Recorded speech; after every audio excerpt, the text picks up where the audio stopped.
Seandainya suatu hari pun PKS akhirnya misalnya berdamai dengan situasi yang sekarang, ya kan, mungkin saya jadi orang belakang layar aja. Karena apa? Karena nggak bisa. Kalau saya pribadi ya sama Pak Prabowo nggak ada masalah. Karena kita kan dulu mendukung Pak Prabowo 2 periode. Dan saya juru bicara Pak Prabowo dulu. Cuman kita melihat ada yang lebih baik. Jadi secara politik PKS di dalam pemilu kali ini sebenarnya adalah konsisten. Paling konsisten lah. Abang boleh cek ya. Kita sendiri sekarang.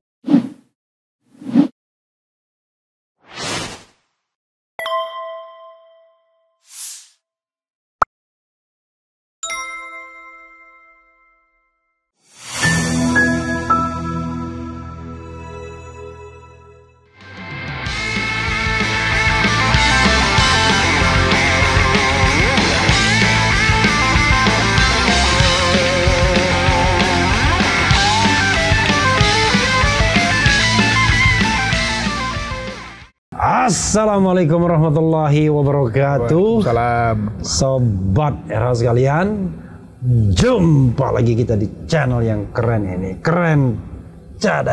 Assalamualaikum. Ya, sobat era sekalian, saya punya tamu yang luar biasa ya, young star ya.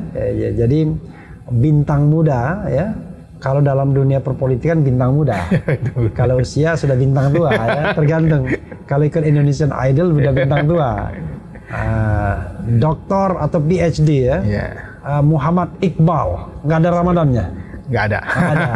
Assalamualaikum warahmatullahi wabarakatuh, bro. Salam, Bang. Sehat, Bang? Sehat ya. Jadi kalau kita naik kaki begini, artinya saya berbicara dengan orang yang levelnya ustadz. Lesehan ya. Lesehan. Jadi tidak perlu tegang-tegang, walaupun kita tahu bahwa beliau ini juga politisi. Jadi politisi dari partai yang tahan beroposisi. Ya, satu-satunya sekarang. Satu-satunya. Dan sekarang jangan-jangan akan oposisi lagi untuk 5 tahun ke depan. Bro, saya ingin tanya pertama, karena Anda psikolog ya. Tapi kalau diklarifikasi dulu, beliau ini background awalnya UIN. Itu apa? Ilmu apa itu? Psikologi, Fakultas Psikologi. Fakultas Psikologi. S2, S3-nya University Kebangsaan Malaysia. Malaysia, betul. Psikologi juga. Psikologi juga. Jadi S1, S2, S3 Psikologi. Iya. Makanya beliau ini pede banget ketika bicara dengan Kodari yang mengaku psikologi S1-nya doang, ya kan? Kalau beliau ini 3 konsisten. Oke. Karena Anda psikolog, saya tanya, jadi apa mood Anda hari ini, malam ini, ya? Ya, saya kira hari ini kita banyak bicara tentang, rame lagi isu tentang bunuh diri, tekanan ekonomi. Jadi sesungguhnya rakyat saat ini sedang susah. Hutang pinjol di mana-mana. Termasuk juga masalah keharmonisan rumah tangga. Termasuk juga masalah saat ini tentang integritas dan etika. Yang itu merisaukan kita selaku akademisi. Karena kita lihat apa yang kita ajarkan kepada anak muda ke depan tentang berpolitik, tentang bernegara. Karena pada faktanya pemilu kali ini pemilu yang paling kanibal, paling brutal. Yang ini tentu saja juga berdampak kepada kondisi psikologis para aparatur kita. Ketika nanti mereka jadi pemimpin yang terpilih, mereka bicara para ASN-nya, walah bapak aja menang dengan cara begitu katanya. Jadi tidak memberikan contoh yang baik ya. Betul. Jadi sahabat era sekalian, kalau beliau langsung ngomong soal pemilu, wajar. Pertama, selain caleg dari PKS, juga jubir 01. Saya juga jubir ya. Sama. Cuma saya jubir yang beda sama beliau. Kalau beliau kan karena dia politisi, jubirnya di panggung depan. Kalau saya jubir di panggung belakang ya. Jadi sahabat era sekalian, saya tidak terjun ke partai politik, tapi sama-sama tim 01 ya. Gini, kita kan tentu tidak ngomong dong, wow udah kalah tetapi kalau Anda ya, ini kan untuk pendukung paslon lah ya. Anda sebagai psikolog, kira-kira apa yang mau Anda katakan kepada para relawan, pada para pendukung partai politik, nanti kepada caleg yang gagal. BTW Anda tidak gagal, kurang suara. Suara ya? Tinggi tapi ada yang lebih tinggi. Ya, jadi antum dapil mana? Jakarta 2, Jaksel, Jakpus luar negeri. Jaksel, Jakpus luar negeri. Enggak masuk ke sini ya. Ini Jakbar nih. Ini Jakbar dapil 1 ya? Dapil 1. Dapil 1. Jadi beliau ini tapi lawan partainya The Giant, Hidayat Nur Wahid. Masya Allah, guru kita itu. Ya, Anda tahu nggak? Hidayat Nur Wahid itu 2 dari 500 anggota DPR. Waktu itu 500 berapa? Saya lupa, 560 mungkin atau 550 yang terpilih karena memenuhi dulu itu BPP. Bilangan pembagi pemilihan. Satunya Saleh Yasid dari Riau, tapi masuk penjara. Jadi yang genuine beliau ya. Dan kayaknya susah mengalahkan beliau ya. Betul, nggak mungkin lah, beliau luar biasa. Tapi kenapa nggak gendong 2 kursi kayak gitu? Dapat 2 kursi, alhamdulillah. Oh, dapat 2 kursi. Dapat 2 kursi. Oh, jadi bukan maksudnya 2 kursi dari Hidayat Nur Wahid, enggak dong? Oh, satu. Tapi secara total dapat 2 kursi. Oke, tapi yang satunya yang 2? Yang kedua, Bu Fida itu incumbent juga. Oh, incumbent juga ya. Jadi bukan salah bunda mengandung. Bukan, memang ini dapil, orang bilang dapil neraka ya. Soalnya rasanya kalau ada partai yang dapat sampai 3 kursi itu kebangetan. Kebangetan dominannya ya. Ada PDI di Bali, ya, itu ada. Wah, itu wajar lah. Kan PDI kan monolitik. Nah, maksudnya Bali monolitik kan. Tapi maksudnya kalau DKI bisa dapat 3 kursi, luar biasa ya. Dan konon PKS menang ya? Menang secara total di Jakarta, PKS menang. Pimpinan ketua DPRD dapat 14 kursi. Kemudian juga DPRI dapat 5. Oh, DPR dapat 5. Itu berapa persen bro, 14 itu? Kurang lebih 19 kalau nggak salah ya. Waduh, kurang ya? Kurang ya. Kurang. Itu kalau masih dipilih langsung. Kalau dipilih langsung. Tapi katanya mayoritas pengen tetap dipilih langsung ya? Dipilih langsung. Oke, tadi kan saya udah tanya seperti itu. Apa yang ingin Anda katakan? Ya, jadi memang saya kebetulan alumni Lemhanas.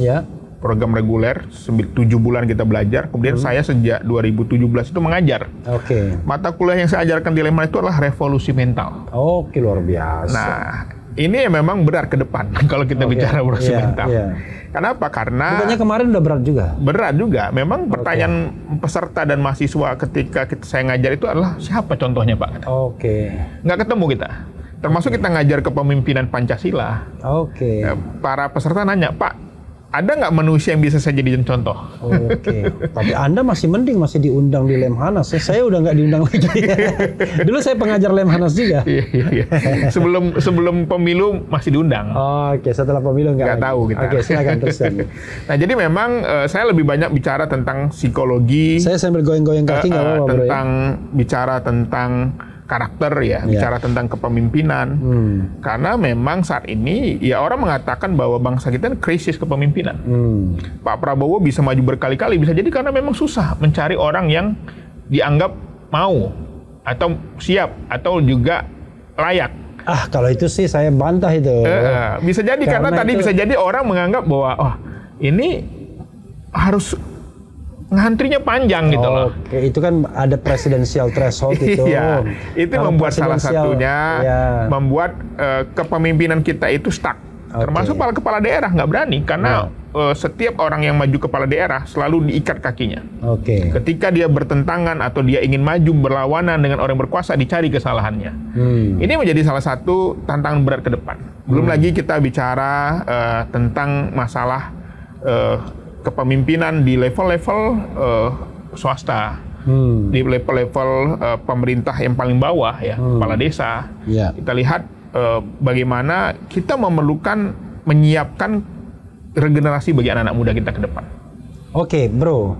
Ya, saya kira memang hal yang wajar ya ketika mereka sudah berjuang segenap tenaga, biaya, fisik ya. Tapi mereka melihat hasilnya tidak sesuai ataupun dinodai dengan berbagai bentuk-bentuk pelanggaran atau indikasi kecurangan. Jadi saya melihat bahwa ini adalah sebuah proses pendewasaan kita. Apapun yang terjadi hasilnya, kalah menang dalam pemilu itu biasa. Tetapi kalau bicara keadilan harus kita tegakkan. Jangan diam. Kalau saya kalah menang biasa, tapi kalau dicurangi nggak biasa itu. Betul, keadilan harus kita tegakkan sampai titik dari penghabisan. Jadi saya melihat bahwa bagi teman-teman relawan, ya, pendukung Amin, ya, jangan lupa kita masih punya kesempatan dan dukung dengan doa. Insya Allah. Luar biasa. Yang menentukan kemenangan itu Allah Subhanahu Wa Taala. Kita boleh hari ini suaranya kurang, tetapi masih ada jalan untuk mencari keadilan dan kebenaran. Jadi kalau di DKI sendiri PKS 14 kursi diperkirakan ya? 19 kursi. Oh 19 kursi diperkirakan? Diperkirakan. Nomor 2? Nomor 2 kalau nggak salah itu, lu pasti ada datanya itu. Oke, that's okay, nggak apa-apa. Nah, intinya tapi PKS tadi belum bisa mencalonkan sendiri. Oh sih. 19 kursi. Jangan lupa bro, saya pemilih PKS loh. Iya pasti. Alhamdulillah. Kenapa saya memilih PKS? Karena saya ingin partai yang oposisi itu lebih besar porsinya. Betul. Ya kan? Betul. Makanya tapi begini, ada yang bilang jangan pilih PKS. PKS itu wah.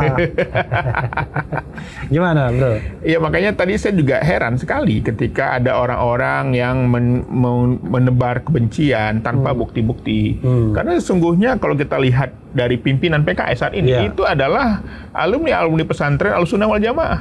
Okay. Bahkan presiden PKS itu Pak Ahmad Saifi itu alumni dari Buntet Cirebon. Ya, kemudian juga Pak Hidayat Nur Wahid dari Gontor. Ketua Dewan Syariah kami dari Langitan. Ya, itu semuanya bahkan pimpinan tertinggi kami Habib Salim itu dari ormas Islam yang tentu saja Ahlussunnah wal Jamaah. Sekjennya bahkan tidak dari pesantren. Tidak pesantren. Jadi presiden pertamanya dulu alumni Amerika gitu ya. Nahdlatul Ulama juga Pak Nur Mahmudi. Ya. Jadi ini menurut saya tidak sinkron dengan fakta-fakta di lapangan. Kalaupun mungkin ada ya orang-orang yang dianggap yang disebut tadi, saya kira itu hanyalah personal saja. Karena kita kan beragam nama partai politik, kita tidak bisa menolak orang masuk bergabung dengan kita.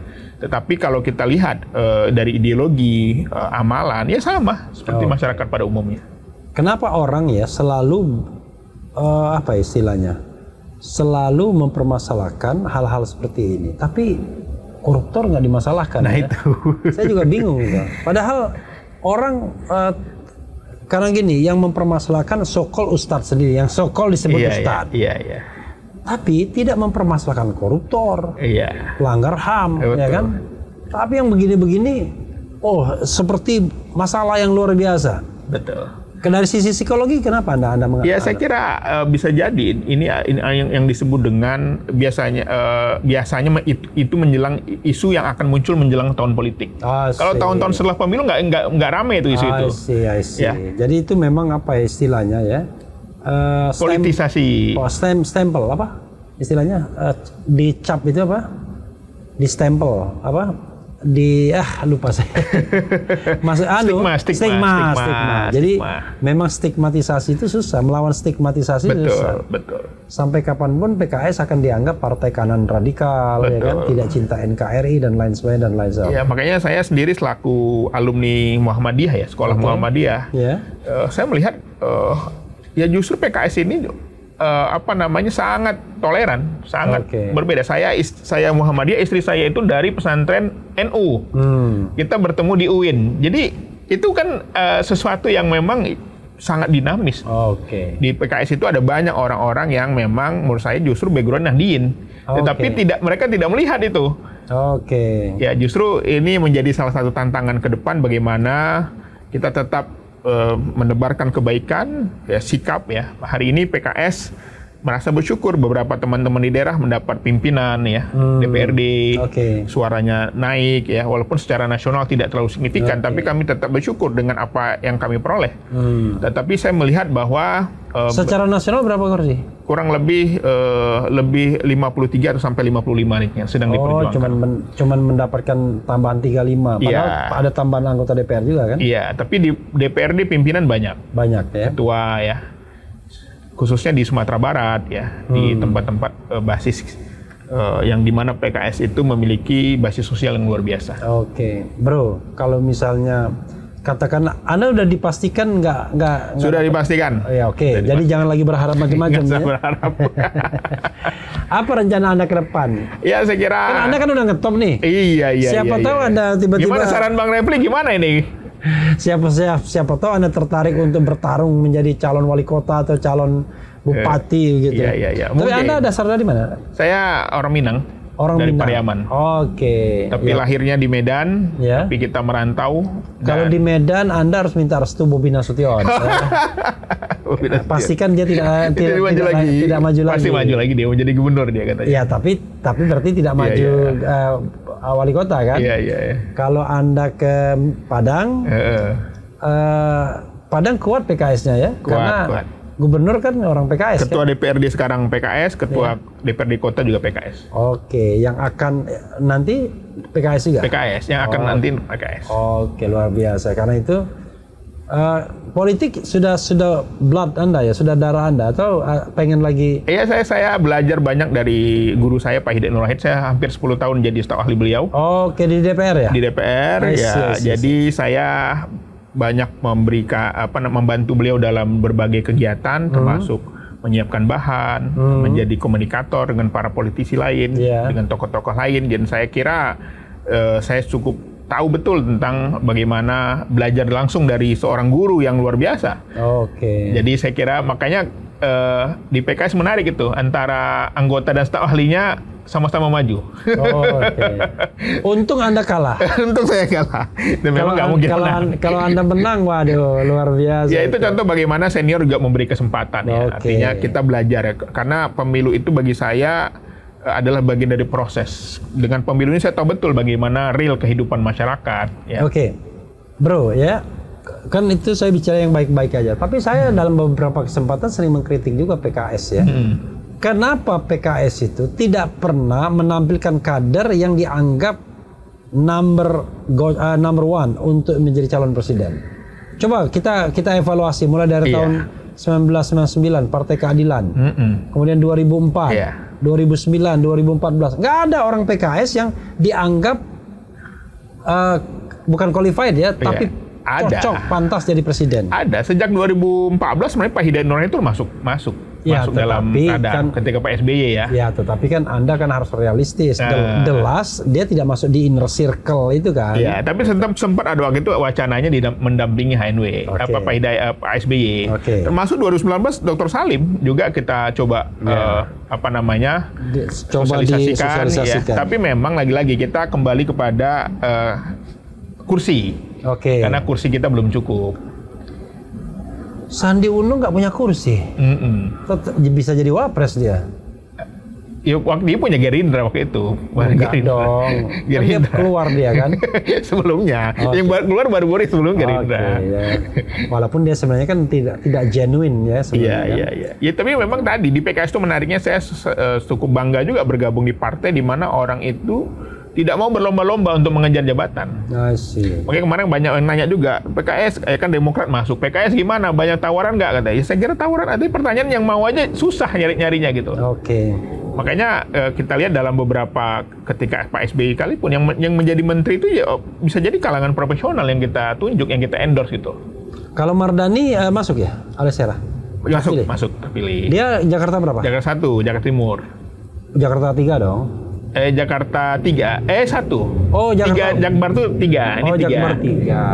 Jakbar tuh 3. Oh, dia Jaktim ya? Iya. Berapa kursi sana? 2 kursi dapat juga? 2. Dan dia nomor 1? Nomor 1. Yang kedua Bu Anies Berwati, perempuan. Makanya Jakarta 1 2 kursi, Jakarta 2 2 kursi, Jakarta 3 1 kursi, Padang. Adang Dorojato. Oh, pantas ada di situ di depan rumah saya. Ada. Oh, Adang Dorojato dapat lagi ya? Iya.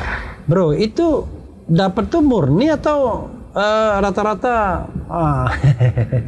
Saya nggak tahu ya itu. Iya, saya kira kita rebound karena kita pernah menang di Jakarta. Tahun berapa menang? 2004 nggak salah ya. Ya 2004 menang 2004 ya. Menang. Ketika Demokrat belum gede. Betul. Jadi memang ini kita bukan kemenangan karena sembako, bukan kemenangan karena duit, tapi ini murni kerja keras para kader kami, kerja keras para politisi kami, para anggota DPR kami, dan akhirnya masyarakat mendapatkan, kami menikmati hasilnya sekarang. Ya, dalam politik pemilu Orde Baru itu seperti kemenangan P3 di Jakarta. Iya. Ya? Tahun 77, 82 gitu. Betul. Jadi PKS menganggap ya mungkin Banjabar ya, Banten, Jakarta, Jawa Barat salah satu basis teritorial kita. Lagi-lagi kalau saya lihat PKS ini entah kenapa ya, di Pilkada DKI salah satu backbone selain Gerindra kan begitu. Tapi nggak dapat juga. Begitu waktu Sandiaga Uno mundur dari Gerindra, gantinya Gerindra juga. Itu baiknya PKS kali Bang ya. Ya karena tadi proses politiknya nggak mudah. Kita mungkin kalau termasuk bukan hanya di Jakarta, beberapa daerah yang kami itu, contoh di Kota Padang ya, ketika itu Buya Mahyaldi jadi gubernur, kursi wakilnya wakilnya naik jadi wali kota, tapi ketika bertarung tetap nggak ada yang tidak mau juga diberikan ke kita. Bahkan untuk meminta supaya itu diberikan pun susah. I see. Padahal pendukungnya ada 2, PAN dan PKS. Diulur-ulur waktu lama, tinggal 6 bulan lagi baru akhirnya diproses. Tapi tetap lagi-lagi kita kalah. I see. Ya kayak kemarin juga di DKI kan? Iya. Karena kalau sudah itu kan bukan peran gubernurnya, tapi peran DPRD-nya kan? Betul. Gitu. Ya nggak mudah lah prosesnya itu. Gubernurnya bisa juga kalau seandainya gubernurnya powerful. Betul. Punya duit banyak. Punya duit banyak ya. Susah memang. Kenapa bro ya? Kok orang-orang lurus ini kok nggak ada duitnya? Bukan nggak ada duit, tapi memang kita mencoba menjaga alur demokrasi tadi. Kalau orang pertanyaan kalau PKS menggunakan duit, lalu apa bedanya sama partai lain kan? Gitu. Jadi itu yang membedakan PKS dan partai lain? Ya sampai saat ini yang saya lihat langsung selama di dalam ya, bahwa bagaimana kita mendapatkan suara yang sekarang ini memang ya luar biasa gitu. Perjuangan yang luar biasa sampai sekarang. Orang caleg-caleg lain itu Bang, kalau mau nanya suaranya, nanya ke PKS, suara saya gimana katanya. Karena kita paling punya data, saksi kita paling lengkap. Iya, dan memang orang kemudian nanya dengan PKS, lalu bagaimana dengan 01 dan lain sebagainya. Tapi kan kita sudah putuskan bahwa suara itu bukan sesuatu yang didapatkan dari sesuatu yang genuine kan? Betul. Jadi itu adalah dari satu proses hulu sampai hilirnya. Jadi kalau kita menganggap kecurangan itu hanya soal pencoblosan dan penghitungan itu salah besar. Bro, saya ingin zigzag aja ya karena saya tidak punya tema, mau ngobrol sama antum kan. Antum usianya angka 80 ya? Kelahiran 80. Kelahiran 80 berarti usia sekarang 60. Menuju 44. Menuju 44 tahun. Lelaki dewasa matang lah. Luar biasa. Lelaki dewasa matang, dan itu bagi saya itu golden age. Betul. Dan saya merasa di puncak karir karena saya berkarir dulu, saya lama di Malaysia 7 tahun.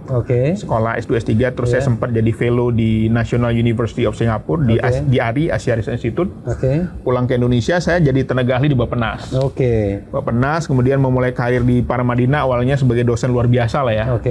Terus dapat tawaran di Mercu Buana sebagai ketua prodi psikologi. Terus terpilih jadi dekan selama 5 tahun. Dan saya dapat tawaran menjadi rektor.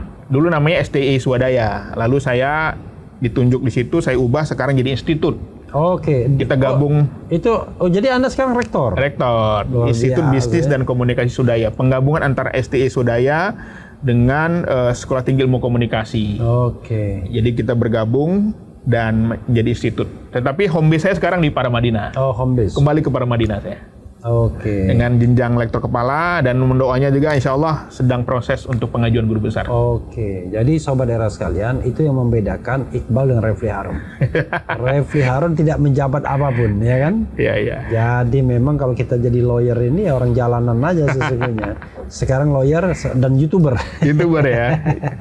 Menarik ini. Jadi orang bebas ya. Anda tinggal di mana sekarang? Saya di Pamulang. Di Pamulang ya? Anda besar di Jakarta sejak kapan di Jakarta? Sejak kuliah, sejak kuliah. Selesai SMA saya merantau ke Jakarta belajar. Jadi Anda merasa bahwa Jakarta ini sudah home base gitu? Sudah home base, sudah. Kebetulan istri saya orang Betawi. Orang Radi Dalam. Bapak Ibu? Bapak Ibu orang Minang. Masih di sana? Masih bolak-balik, kadang di Medan, di Padang, ke Jakarta ya. Enggak, Bapak Ibu? Iya, orang tua saya. Masih rolling dia? Iya, kita ada rumah di Pariaman juga. I see. Jadi memang masih lengkap ya? Masih lengkap. Waduh, Anda beruntung ya. Dua-duanya orang Minang. Sudah jadi rektor, Bapak Ibunya masih ada, ya kan? Kalau Refli Harun sudah jadi gelandangan politik, yatim piatu pula ya kan. Jadi saya banyak menginspirasi. Jadi saya dari mengisi seminar ya, saya punya konten itu tentang parenting, Bang. Keluarga, kesehatan mental. Follower alhamdulillah lumayan ini, menuju 200.000 lah. Di Instagram. Instagram. Karena baru 171.000, menuju kayaknya sehari itu naiknya 1.000-2.000 saya lihat. Karena konten-konten ceramah saya yang viral ya, tentang keluarga. Basisnya Instagram ya? Instagram, pernikahan ya. Dari pagi pun saya udah nge-zoom ngisi acara di Kominfo, di berbagai lembaga, masjid juga ya. Jadi memang saya itu menginspirasi tentang keluarga banyak sebenarnya. Awalnya ya, tapi semenjak di politik nih orang lebih mengenal sebagai Chef Iqbal katanya. Tukang goreng, tukang masak. Goreng. Kenapa dibilang chef? Ya karena dalam perdebatan itu mereka mungkin melihat saya ini suka mengerjai lawan debat. Yang saya lakukan sebenarnya bukan mengerjai, tapi saya hanya membacakan rekam jejak digital saja. Karena saya aneh juga orang-orang yang pernah menjelek-jelekan orang ini kok tiba-tiba sekarang menjilat-jilat gitu loh. Jadi kita maksudnya ngono ya ngono tapi ojo ngono gitu. Harusnya dia kalau dia mau ingin memuji-muji yang sekarang dia ralat dulu lah. Ya. Hinaannya perkataannya. Atau jangan switch 180 derajat mulai dari benci banget kemudian menghina banget. Makanya seandainya satu hari pun PKS akhirnya misalnya berdamai dengan situasi yang sekarang ya kan, saya mungkin saya jadi orang belakang layar aja. Karena apa? Karena nggak bisa sebagai seorang yang punya prinsip, punya karakter, tiba-tiba mengatakan, Anda menangkap sinyalemen bahwa PKS mau berdamai. Ya, dalam politik segala macam bisa terjadi. Ya, jadi sekarang kita sangat. Nanti dia bilang, kan dulu PKS dukung gue. Kalau saya pribadi ya, sama Pak Prabowo nggak ada masalah. Karena kita kan dulu mendukung Pak Prabowo 2 periode. Dan saya juru bicara Pak Prabowo dulu. Cuman kita melihat ada yang lebih baik. Bukan karena dia buruk, ada yang lebih baik. Lebih baik. Kemudian juga dia udah buruk sih sebenarnya. Ada proses-proses yang tidak sesuai dengan aturan.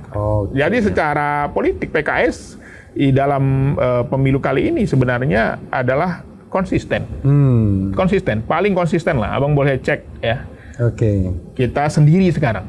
Makanya saya pilih PKS, ya kan? Kalau saya katakan PKS itu bukan mu'alaf dalam hal oposisi. Kan saya kan selalu mencari yang oposisi ya, atau katakanlah mencari hal yang baik lah ya.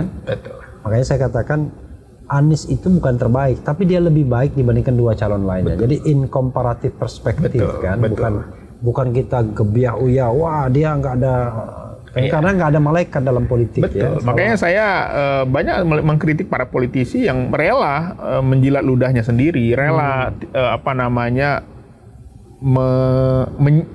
merendahkan harga dirinya demi kekuasaan itu. Seharusnya orang-orang yang pernah menghina, merendahkan itu nggak usah muncul, harusnya dia di belakang layar aja. Nanti kalau udah. Tapi ada tapinya, bro. Justru itulah yang namanya politisi segala musim itu ya. Jadi ada politisi dengan idealisme tertentu, ada politisi segala musim. Kalau politisi segala musim ya siapapun misalnya penguasanya A dia akan bilang A, penguasanya B bilang atau minimal dia ralat dulu lah. Mohon maaf Pak Prabowo, Pak Jokowi. Kalau dia ralat dia bukan politisi segala musim. Kita mengukur ya kan politisi itu dengan diri kita.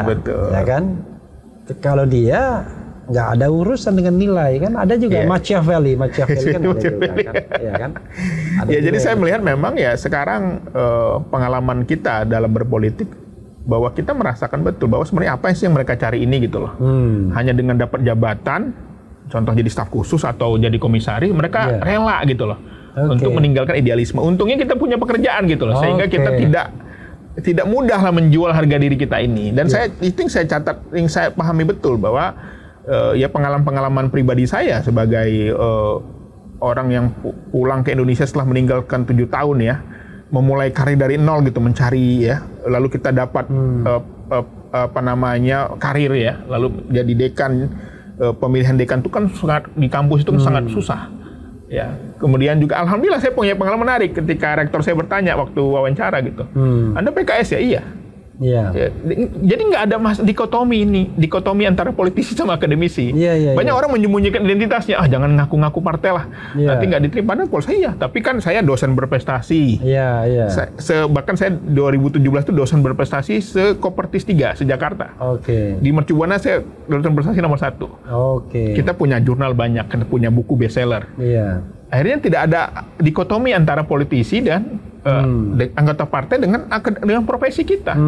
Makanya saya selalu mengingatkan juga teman-teman anak-anak muda di PKS, jangan malu. Karena partai kita ini partai yang bermartabat. Partai yang tergolong. Tadi Anda bilang, untung saya punya pekerjaan ya. Iya. Padahal mana yang lebih penting, penghasilan atau pekerjaan? Otomatis. Soalnya bukan apa bro. Ya, gini, kalau misalnya kita ya jadi YouTuber ini, kita punya penghasilan bisa puluhan juta, bisa ratusan juta, tapi tetap dianggap hina dina. Pekerjaannya Pak YouTuber gitu. Iya. Jadi kalau dosen penghasilannya ibaratnya sekedarnya ya kan, tapi bisa ditonjol-tonjolkan tuh. Iya. Tapi memang masih feodal pengalaman kita, ya. Kalau saya sih punya pengalaman, saya suka mendobrak sesuatu yang nggak bisa jadi bisa.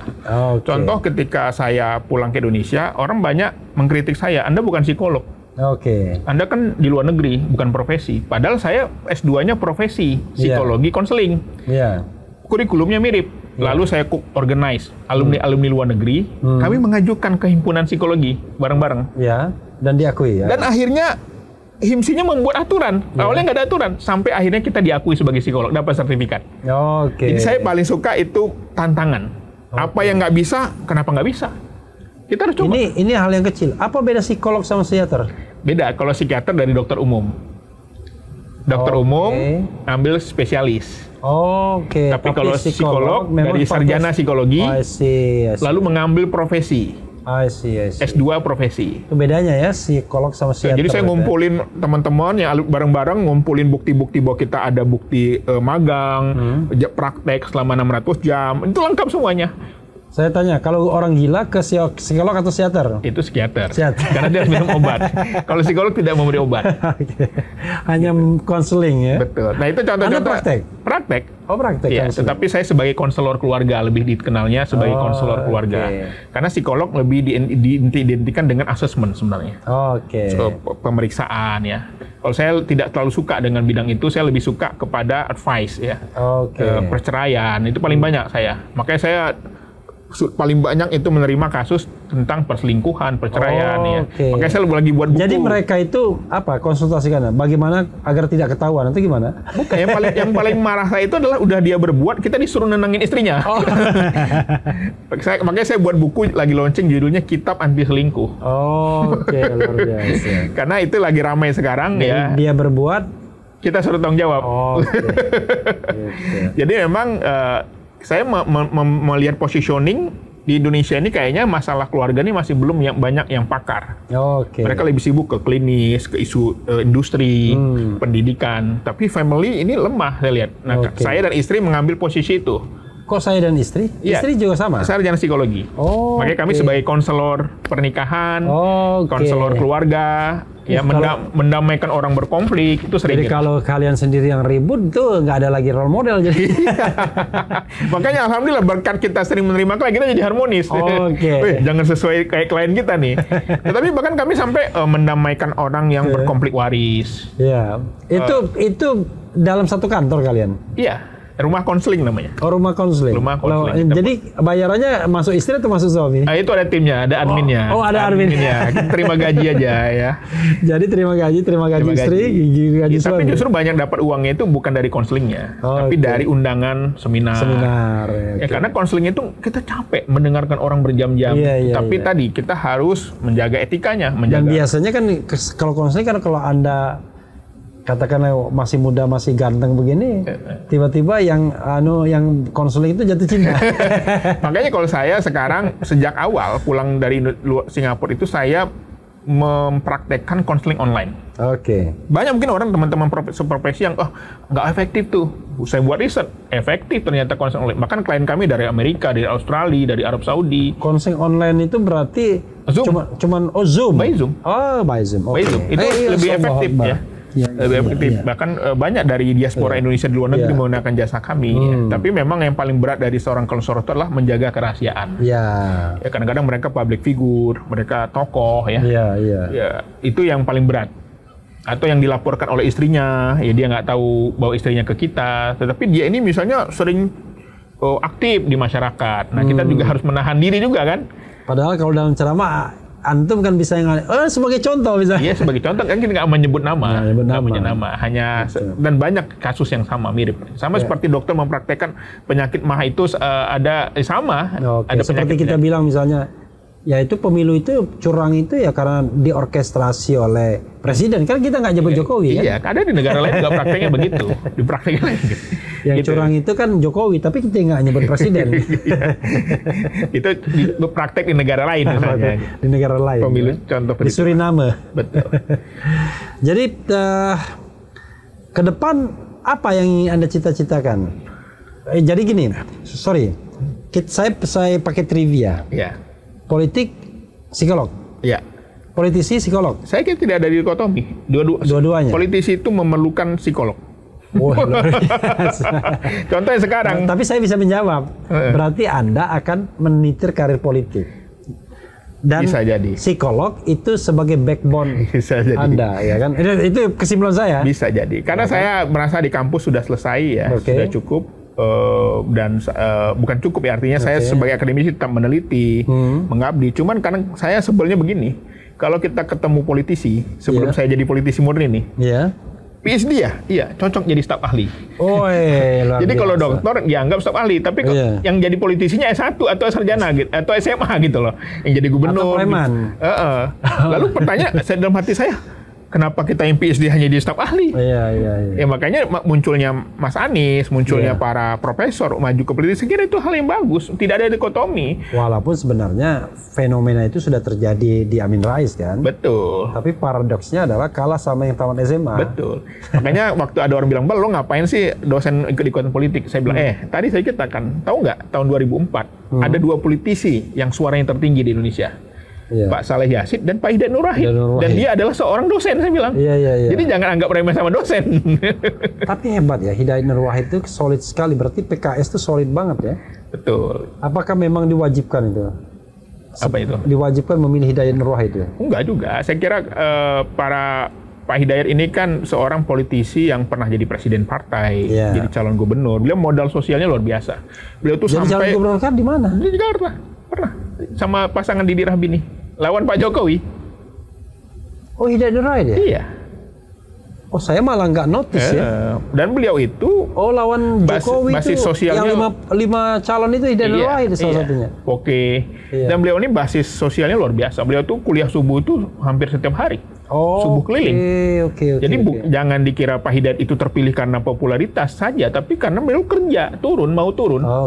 Terjun, bencana, hadir, kemudian. Dan itu menurut saya yang membuat kemudian politisi gagal karena dia terlalu mengandalkan popularitas di atas. Ya, artis-artis banyak orang punya uang nggak mau pilih kalau tidak turun. Pas ke bawah, sebenarnya dia bukan siapa-siapa. Jadi nggak ada teori lain selain money politik kalau kecurangannya ya adalah turun, bertemu, salaman. Kalau di Sumatera Barat itu harus salaman, Mang. Iya. Kalau nggak salam, saya tanya ke saudara saya, kenapa milih Buya Mayaldi? Saya udah pernah salaman sama dia. Tapi ada tapinya. Saya justru mau mengusulkan pemilu ke depan for the time being, karena kita ini masih money politik dan korup, tidak boleh ketemu konstituen. Gitu. Jadi cuma boleh kampanyenya di media sosial. Media sosial aja. Pertama lebih murah, lebih mudah. Tapi ntar main pulsa dia. Menghindarkan kuota. Ya nggak apa-apa kan. Pulsa sama kuota kan nggak ada masalah kan. Karena pertemuan itulah yang menyebabkan money politik. Mungkin ya tadi beberapa politisi kan sudah berpikir juga tentang pemilu tertutup. Itu ada sisi kelemahan dan kelebihan. Sorry, Anda bilang proporsional ya dengan daftar tertutup ya maksudnya? Iya, proporsional. Tapi itu kan perdebatan lah. Di satu sisi ada sisi positif. Money politik akan hilang. Kenapa? Karena orang hanya milih partai kan. Tapi di satu sisi bisa jadi ada masalah, yaitu apa? Regenerasi partai politik. Enggak juga. Money politics itu nggak ada kaitannya sama terbuka dan tertutup. Nggak ada kaitannya. Tetapi secara tidak secara kanibal. Cuman bedanya adalah pelakunya. Kalau dalam yang terbuka, pelakunya itu adalah partai politik dan calon. Bisa jadi. Ya kan? Tapi kalau yang tertutup, pelakunya mostly pasti partai politik. Bisa kan jadi. gitu. Jadi kan ini sudah soal kelakuan kan? Betul. Jadi di PKS sekarang kan banyak memberikan ruang-ruang ke anak muda. Kami ingin jadi contoh, bisa lihat juga termasuk kuota perempuan. PKS itu paling lengkap. Dari satu-satunya partai yang 30% memenuhi itu PKS. Dan itu lebih menarik lagi untuk mengatakan bahwa PKS nggak pantas dicap-cap sebagai Islam radikal dan lain sebagainya. Ketika kuota perempuan itu malah terpenuhi. Salah satu termasuk juga itu kan paradoks ya. Memberi ruang-ruang anak muda nomor 1 sekarang. Jadi regenerasi di partai politik itu bisa dilihat di PKS saat ini. Dan sekarang sudah beberapa nama masuk anak-anak muda. Ada Khalid, ada Dr. Gamal, ada Ismail Bakhtiar, itu jubir-jubir kita. Khalid tuh. Khalid itu siapa? Khalid yang jubir kita, yang di Depok. Oke, udah masuk dia ya? Masuk kursi kedua. Oke, oh ya Khalid yang gemuk ya? Iya. Oh, itu udah pasti masuk? Masuk. Pipin sedang menunggu hasil ini. Ada harapan 2 kursi karena bersama Pak Sehu. Jadi kita di PKS itu digendong sekarang. Oke. Pak Sehu menggendong Pipin, Pak Bendahara Umum, Pak Mahfuz menggendong Khalid, saya Pak Idet menggendong saya gitu ya. Ceritanya begitulah. Oke.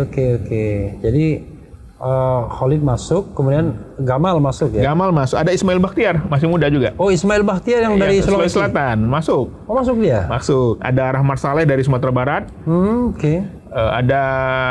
Kemudian juga ada beberapa politisi perempuan juga di Jatim dan Sulsel. Ismail Bakhtiar itu tidak seperti orang PKS ya? Dia masih muda. Dia motivator. Milenial. Gamal juga motivator. Ya, Gamal ya. Dr. Gamal. Jadi ya mudah-mudahan mereka ini menjadi politisi yang sesungguhnya ya, tidak terjebak pada ada Idrus di Tangerang Selatan, cepat kaya di Banten 3 ya. Saya kadang-kadang sedih kalau lihat politisi ini ya, terutama yang sudah terpilih itu, baru 1 periode saja tiba-tiba, waduh, kekayaannya sudah tidak bisa dipertanggungjawabkan. Kita bingung jadi dapat dari mana dia. Padahal dia tidak punya pekerjaan lain kecuali jadi politisi. Ada juga saya lihat kalau di daerah itu anggota DPR rasa gubernur. Kemana-mana pakai fatwa. Kan? Jadi memang paradigmanya itu sudah keliru. Jadi paradigma sebagai wakil rakyat. Jadi mereka memandang DPR itu seperti jabatan politik untuk kenikmatan, untuk macam-macam ya. Padahal kan harusnya ketika kita menjabat jabatan publik itu kan astagfirullah mestinya. Kalau PKS kan astagfirullahaladzim ya kan. Karena harus dipertanggungjawabkan di akhirat kan. Nggak mudah. Saya ngikutin Pak Hidayat hampir 10 tahun itu memang memerlukan kesabaran, makanya fisik yang kuat. Dan dia sendiri menurut saya tidak prototipe ketika sudah menjabat ketua ini dan lain sebagainya tiba-tiba punya pesawat pribadi ya kan enggak kan? Ini kan ada yang sekolega dia kan, sama-sama beranjak sebagai anggota DPR, nggak punya apa-apa sebelumnya, tiba-tiba, waduh, pesawat pribadi pun ada ya kan. Dan itu yang begitu-begitu malah dijadikan pemimpin di kita itu ya, mungkin karena daya dorong uangnya tinggi. Politik berbayar mahal. Kita lihat pilkada nanti juga begitu. Pasti orang pertanyaan pertama kan punya uang nggak kan gitu. Ya sebenarnya itu yang kemudian kalau misalnya pemimpin kita ini punya komitmen, ya kan? Kalau orang Padang itu komitmen. Saya ingat teman saya tuh, kita biasa bilang mekanisme, dia bilang mekanisme. Komputer. Iya. Kalau dia punya komitmen, ya kan? Maka sesungguhnya kan mudah membuat sesuatu itu tidak money politics. Tidak hanya orang kaya saja. Gimana caranya? 1, buang threshold, ya kan? Kalau threshold dibuang, saya kira itu sudah terbuka kompetisi politik mulai kan? Betul. Oke, yang kedua, tadi yang saya bilang, larang kampanye yang bertemu langsung.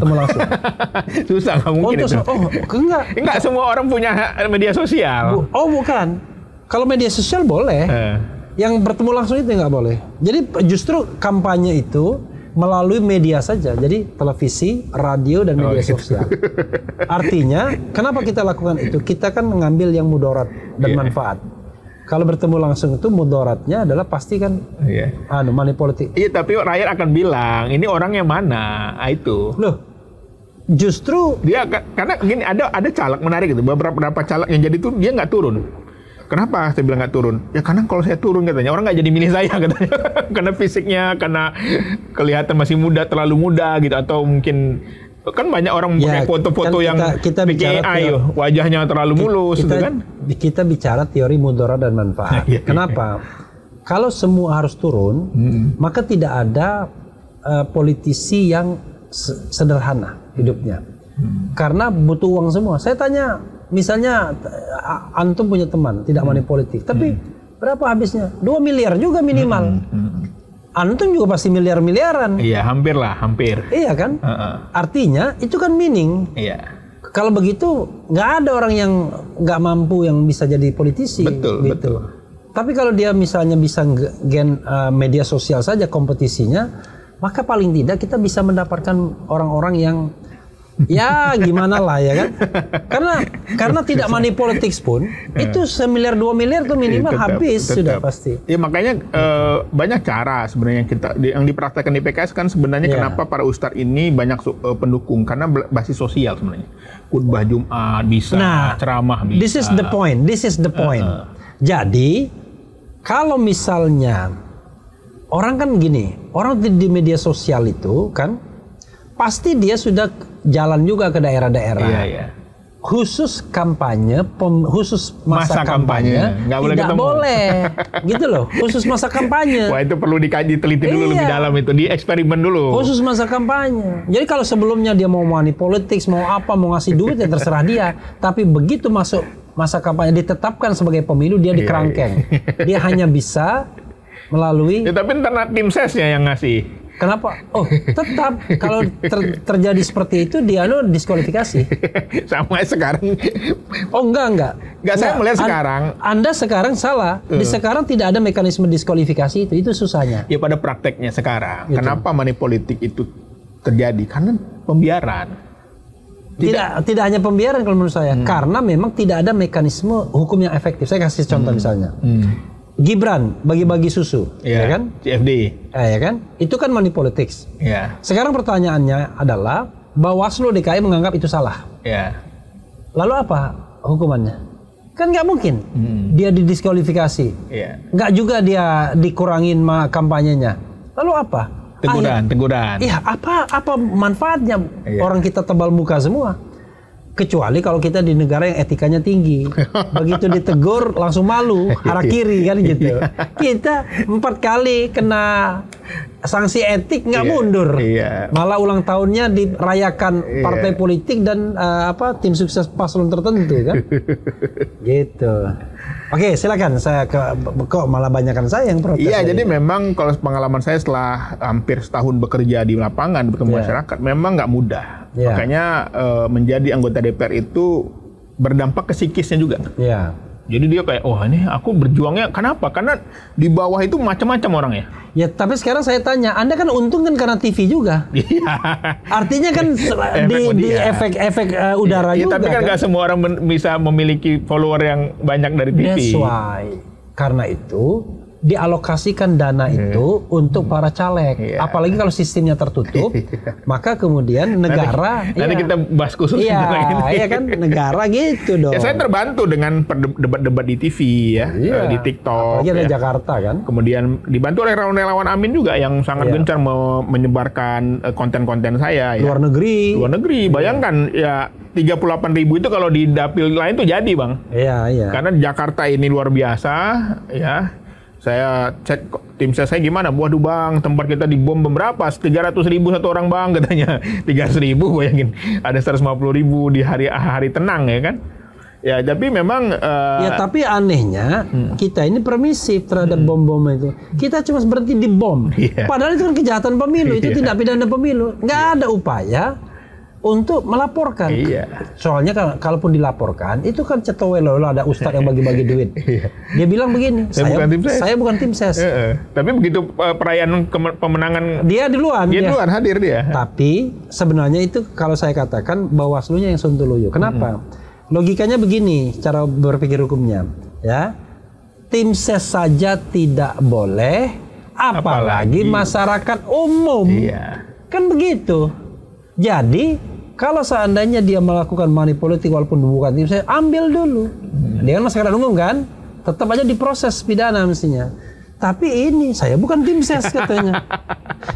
Kalau begitu gampang. Kita bagi-bagi duit tapi jangan tercantum dalam tim ses. Betul. Kan itu kan sontoloyo saya bilang jadinya. Ya makanya tadi ada banyak hal lah di pemilu ini yang secara terang-terangan ya. Makanya saya beberapa kali menyampaikan itu tentang penggunaan aparat penegak hukum misalnya. Ya kan, aparatur ya. Aparatur penegak hukum apa sih maksudnya? Polisi? Ya oknum lah ya. Kalau saya kalau yang di depan mata saya sampaikan di LC kemarin apa? Deddy Kobuzer. Iya. Dia kan nggak boleh tuh tituler dia. Hak pilihnya nggak ada. Anda mendengarkan Refli Harun atau karena Anda berpikir? Saya sejak awal saya nggak dengar Bang Refli. Saya sampaikan di LC itu nggak ada yang bantah itu. Nggak boleh. Nggak boleh. Karena tituler itu sama dengan hak dan kewajiban. Dia hadir di perayaan, diucapkan terima kasih, berarti selama ini Deddy Corbuzier itu dilantik jadi tituler untuk motif politik. Digunakan penggalangan namanya ya kan. Dibawa dia ke RSPAD, di check up ya kan. Lalu dia karena kalau saya tanya teman-teman di TNI, tituler itu harusnya digunakan oleh kepala staf TNI, bukan oleh Kementerian Pertahanan.